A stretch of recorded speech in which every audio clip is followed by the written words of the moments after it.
Gold, trusted gold buyers. మీరు తాకట్టు పెట్టిన బంగారాన్ని విడిపించి ఈ రోజు ఉన్న మార్కెట్ ధరకు కొనబడను.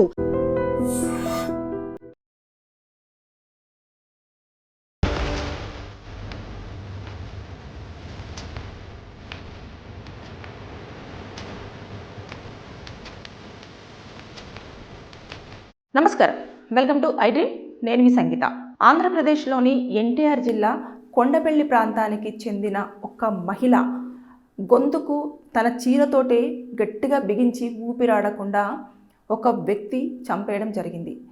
అయితే ఇప్పుడు ఆ వ్యక్తి పోలీసుల అదుపులో ఉన్నాడు. అతనికి BNS 2023 ప్రకారంగా 10 సంవత్సరాల వరకు జైలు శిక్ష పడే అవకాశం ఉంది. దాంతోపాటు జరిమానా కూడా విధించే అవకాశాలు ఉంది. ఎందుకంటే తను ఆల్రెడీ వాంగ్మూలంలో మొత్తం ఒప్పుకోవడం జరిగింది, తనే ఆ అమ్మాయిని హతమార్చడం జరిగింది అని. ఒక్కసారి వివరాల్లోకి వెళ్తే ఏం జరిగింది అని అంటే, ఎవరైతే ఈ అమ్మాయి ఉందో మణి, ఈ అమ్మాయి పేరు, తనకు 15 సంవత్సరాల క్రితమే భర్త కొన్ని అనారోగ్య కారణాల వల్ల చనిపోవడం జరిగింది. జరిగిన తర్వాత ఒంటరిగానే ఆవిడ ఎన్టీఆర్ జిల్లాలో డైలీ వారి కూలీగా పనిచేసుకుంటుంది. వచ్చిన డబ్బులతోటి ఆవిడ జీవనం అనేది కంటిన్యూ చేస్తూ వస్తుంది. అయితే నార్త్ సైడ్ నుంచి వెళ్ళి ఇక్కడికి ఎన్టీఆర్ జిల్లాకు వచ్చిన ఒక వ్యక్తి తిమ్మల్ల విషాద్ అని చెప్పేసి అతను వచ్చేసి ఈ అమ్మాయిని అబ్జర్వ్ చేస్తూ ఈమె ఒంటరిగా ఉంటుంది, ఈమె అయితే తనకు కరెక్ట్గా కనెక్ట్ అవుతుంది అని చెప్పేసి అన్న ఉద్దేశంతో ఆవిడతోటి ఫ్రెండ్షిప్ చేశాడు. చేసిన తర్వాత ఇంకా రోజు మాట్లాడడము, తనకేం కావాలో అవి తీసుకెళ్ళడము, తర్వాత నెక్స్ట్ ఇంకా ప్రతిదీ కూడా హెల్ప్గా ఉండడము, ఇదంతా చేసిన తర్వాత ఇంకొక 2-3 రోజుల్లోనే వాళ్ళు కొంచెము ఫిజికల్ రిలేషన్షిప్లోకి వెళ్ళడం జరిగింది. జరిగిన తర్వాత అంటే అంత కేర్ చూపిస్తున్నారు అది. సో ఫిజికల్ రిలేషన్షిప్లో ఉంటున్న సమయంలో అతను ఆ అమ్మాయికి కూడా చాలాసార్లు పలుమార్లు కూడా అతను ఏం చేశాడంటే ప్రామిస్ చేయడం అనేది జరిగింది. నేను నిన్ను పెళ్లి చేసుకుంటాను, మన ఇద్దరం కలిసి జీవనం కంటిన్యూ చేద్దాము, నేను మా ఊరికి కూడా నేను తీసుకువెళ్తాను అని చెప్పేసి. ఈవిడ ఆల్రెడీ పెళ్ళైపోయి భర్త చనిపోయిన వ్యక్తి కాబట్టి, ఈవిడ ఆల్రెడీ మ్యారీడ్ ఉమెనే కాబట్టి ఫేక్ ప్రామిసులు చేశాడు. దాంతోపాటు ఆవిడతో సహజీవనం కంటిన్యూ చేస్తూ వచ్చిండు. అంతేకాకుండా ఎఫ్ఐఆర్ అనేది పెట్టేసుకున్నాడు. అంటే ఇందులో ఆవిడను అబద్ధపు మాటలు చెబుతూ ఉద్దేశపూర్వకంగానే పలుమార్లు రేప్ చేసిన కిందనే కన్సిడర్ చేయడం జరుగుతుంది ఇక్కడ ఈ కేసులో చూస్తే. అంటే ఆవిడ ఇంకా ఇదంతా గ్రహించేసి కేవలం 10 రోజుల్లో అతని యొక్క బుద్ధి కానివ్వండి, అతని యొక్క మెంటాలిటీ కానివ్వండి, ప్రతిదీ కూడా ఆ అమ్మాయి అబ్జర్వ్ చేయడం జరిగింది.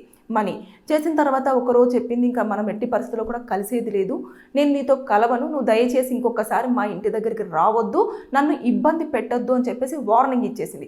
ఇచ్చిన తర్వాత ఇమీడియట్గా ఆయన మళ్ళీ కూడా వచ్చేసి మనము బాగా రోజులైంది కలవక, మళ్ళీ ఈరోజు కలుద్దాము అలా అని చెప్పేసానంటే, నువ్వు కేవలం నన్ను శారీరకంగా మాత్రమే వాడుకుంటున్నావు, నువ్వు ఎట్టి పరిస్థితుల్లో కూడా పెళ్లి చేసుకోవు, నాకు అది అర్థమైపోయింది, దయచేసి నువ్వు నా జీవితంలోకి వచ్చి నన్ను మాత్రం ఇబ్బంది పెట్టద్దు, ఒకవేళ కనుక ఇబ్బంది పెట్టినట్లయితే నేను ఈసారి నన్ను ఇలా ఇబ్బంది పెడుతున్నాడు, నన్ను శారీరకంగా వాడుకొని చాలా అబ్యూజ్డ్గా ఇలా చేస్తున్నాడు అని చెప్పేసి నేను పోలీసులకు కంప్లైంట్ ఇవ్వాల్సి వస్తుంది అని చెప్పేసి ఆ అమ్మాయి అతనికి వార్నింగ్ ఇచ్చింది. వార్నింగ్ ఇచ్చిన వెంటనే మళ్ళీ ఇంకా అప్పుడు వదిలేశాడు. ఇంటికి దగ్గరికి వెళ్ళేసి నేను మళ్ళీ లాస్ట్గా అడుగుతున్నాను, ఈసారి మనం కలుద్దాము, చాలా రోజులు అయిపోయింది అంటే, నీకు నేను ఆల్రెడీ చెప్పాను కదా, నువ్వు ఇక్కడికి ఎందుకు వచ్చావు అని చెప్పేసి గట్టిగా ప్రశ్నించడంతో ఇక ఈమె ఖచ్చితంగా పోలీసులకు ఇన్ఫర్మేషన్ ఇస్తుంది, ఈమెతోటి ఇంకా మనకు ఎప్పటికైనా ప్రమాదమే అని చెప్పేసి తెలుసుకున్న అతను ఏం చేశాడంటే, ఇమీడియట్గా తన చీరను తీసేసి తన గొంతుకే ఇలా తింపేసి గట్టిగా ఊపిరాడకుండా చేసి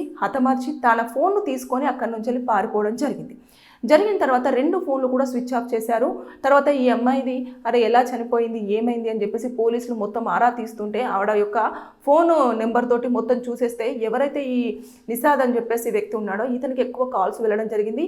తిను చనిపోయిన దగ్గర నుంచి ఆ వ్యక్తి కనిపించట్లేదు అని చెప్పేసి మొత్తం పూర్తి స్థాయిలో ఎంక్వైరీ చేసి ఆ సీసీ కెమెరా ఫుటేజ్లంతా కూడా గ్యాదర్ చేస్తే అతను ఒక ప్లేస్లో దొరికాడు. దొరికిన తర్వాత తీసుకొచ్చి అడిగితే, అవును నాకు ఆ అమ్మాయితో శారీరక సంబంధం కోసమే నేను ఆవిడతోటి పరిచయం ఏర్పాటు చేసుకున్నాను, నాకు రోజు అది లేకపోతే నేను ఉండే ప్రసక్తే లేదు, కాబట్టి ఆవిడ ఒంటరిగా ఉంటుంది, చాలా ఈజీగా ట్రాప్ అవుతుందన్న ఉద్దేశంతో నేను ఆవిడతోటి పరిచయం పెంచుకున్నాను, ఆవిడకు కొంచెం కేరింగు, అదేవిధంగా ఆవిడకు కావాల్సిన హెల్ప్ అంతా కూడా చేస్తూ నాకు కావాల్సిన కోరిక నేను తీర్చుకున్నాను అని చెప్పేసి పోలీసులకు ఆల్రెడీ చెప్పేయడం జరిగింది. దాంతోపాటు నేను ఫేక్ ప్రామిస్లు కూడా చేశాను, పెళ్లి చేసుకుంటాను, మన ఇద్దరము ఎలాగో నీ హస్బెండ్ లేడు, చనిపోయాడు, కాబట్టి నేను పెళ్లి చేసేసుకొని మా ఊరికి తీసుకెళ్తాను, మా ఊరి దగ్గర మనం కూడా ఏదో ఒక చిన్న పనులు చేసేసుకొని బ్రతుకుదాము అని చెప్పేసి నేను ఆవిడకు చాలా వరకు హోప్ ఇవ్వడం జరిగింది అని చెప్పేసి చెప్పారు. కాబట్టి ఇలాంటి కేసులు అప్లికేబుల్ అవుతాయి. ఇందులో కనుక అతను మొత్తం కూడా ప్రూవ్ చేసి పోలీసులు కనుక ఎవిడెన్సెస్ అన్ని పక్కాగా ప్రజెంట్ చేసినారనుకోండి, కంపల్సరీగా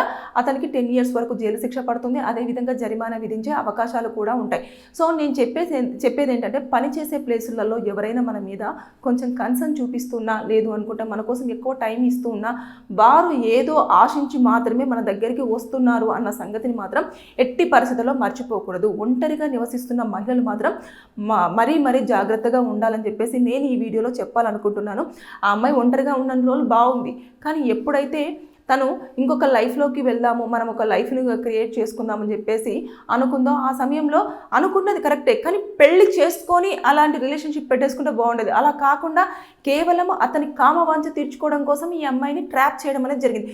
కేవలం 10 రోజుల్లో ఆ అమ్మాయి హతం అవడం జరిగింది. అంటే ఎంత దారుణమైన సిచ్యువేషన్ చెప్పండి. కేవలం ఆ అబ్బాయి శారీరకంగా వాడుకోవడం కోసమే ఆ అమ్మాయి జీవితంలోకి వచ్చాడు. ఇమీడియట్గా ఐడెంటిఫై చేసి వార్నింగ్ ఇవ్వడంతో ఇంకెప్పటికైనా ఇబ్బంది అని చెప్పేసి లేకుండా చేశారు.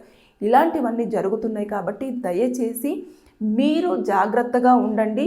ఎక్కడైనా కూడా ఒక వ్యక్తి మన మీద అటెన్షన్ చూపిస్తున్నా, లేదంటే కేరింగ్, కన్సర్న్ ఇలాంటివన్నీ ఉండి వారి టైంని మనకు కేటాయిస్తున్నా సరే, ఒకవేళ మనకు లవ్ ప్రపోజ్ చేసినా, మనతో లివింగ్ రిలేషన్షిప్లో ఉంటాను అని చెప్పేసి మిమ్మల్ని కనుక ప్రపోజల్ పెట్టి అడిగినట్లయితే దయచేసి మీరు పెద్దవాళ్ళతో మాట్లాడండి. ఆ వ్యక్తిని కూడా మీ పెద్దవాళ్ళతో మాట్లాడమని చెప్పండి. చెప్పిన తర్వాత పెళ్లి చేసుకున్న తర్వాతనే మీరు శారీరకంగా కలవడానికి ఇంట్రెస్ట్ చూపించండి.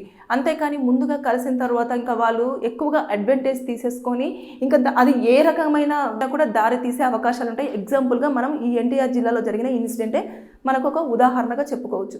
సో అందరూ ఎప్పటికప్పుడు అప్రమత్తం అవ్వండి. కొంచెం పరిచయాలు పెంచుకునే ముందు వారు ఏంటిది, వారి బుద్ధి ఏంటిది, వారు ఎందుకోసం మన దగ్గరికి వస్తున్నారు, దేనిని ఆశిస్తున్నారు అనేది తెలుసుకుంటే అన్ని రకాలుగా బాగుంటుంది అనేది నేను వీడియోలో మీకు చెప్పాలనుకున్నాను. Thank you. And for more videos, Please subscribe to iDream. Please subscribe to iDream. Please subscribe iDream. And please subscribe to iDream. For more videos, subscribe to iDream. Please like, share and subscribe to the channel. Congratulations, iDream. Subscribe to iDream. Subscribe to iDream. so subscribe to iDream Media.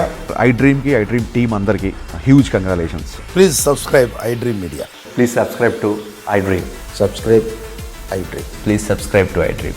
iDream అంటే నా కళల ఛానల్ను subscribe చేసుకున్న నోరు తిరుగుతలేదు, మీరైతే గంట గుర్తు కొట్టండి. For more such videos, please subscribe to iDream.